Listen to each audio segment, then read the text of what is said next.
এটা ওনারা করা।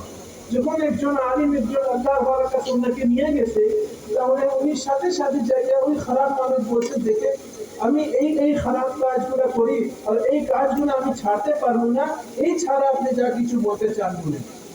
তখন ওই আলিম ওই আল্লাহ ওয়ালা বলছে, ঠিক আছে, তুমি যা কিছু খারাপ কাজ করতে আসো করতে থাকো, কিন্তু আমার একটা কথা শুনিয়ে নাও।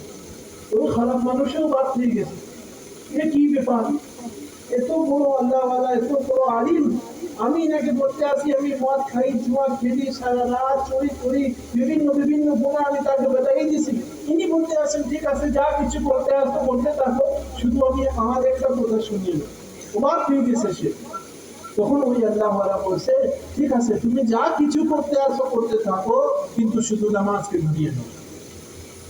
সে বলছে, ঠিক আছে এতগুলো খারাপ কাজ আমি করতে আসি, এক ওয়াক্তের নামাজের মধ্যে 10-15 মিনিট লাগে, দেখি শুরু করি কি হয়। তখন সে প্রথম দিন নামাজকে কায়েম করছে, ফজর পড়ছে, জোহর পড়ছে, আসর পড়ছে, মাগরিব যখন পড়ে মসজিদ থেকে বাইরে হয়েছে, তখন তার বন্ধুরা তাকে ধরছে। তার সময় হয়ে গেছে মদ খাবার চুরি করার বিভিন্ন বিভিন্ন গুনার মধ্যে সারা রাত শরীক থাকতো, তাদের সময় হয়ে গেছে।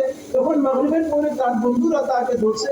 তখন সে বলছে যে ভাই আজকে আমার সাথে এই এই ঘটনা ঘটছে, একটু আল্লাহ ওলি আমাকে বলছে তোমাকে নামাজ পড়তে হবে, নামাজ শুধু পড়ো, তারপরে যা কিছু তুমি গুনাহ করতে আসো করতে থাকো, কোনো সুবিধা নাই, তাহলে আমাকে নামাজ পড়তে হবে, আগে আমি নামাজ পড়িয়ে নেই, আমাকে এশা নামাজ পড়তে হবে, এশা নামাজ পড়িয়া তোমাদের সাথে চলবে। তখন প্রথম দিন সে এশা নামাজ পড়িয়া তাদের সাথে চলে গেছে। দ্বিতীয় দিন আবার 4 ওয়াক্তের নামাজ যখন পড়ছে, মাগরিব পড়িয়া যখন ভাই হয়েছে, আবার তার বন্ধুরা তাকে ধরছে যে চলো আমাদের সময় হয়ে গেছে, কালকে তুমি লেট করিয়ে দিয়েছিল, আজকে চলো আমরা সময় মতো চলি।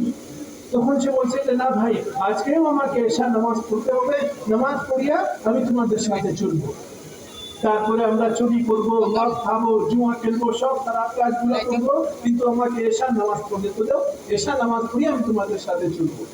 তখন কিছুদিন সে এশা নামাজ যখন পড়তে লাগলো, তখন তার দিলের মধ্যে আল্লাহ তাআলা ঢুকাইছেন যে আমি এখন নামাজ পড়তে আসি, এরপর সারা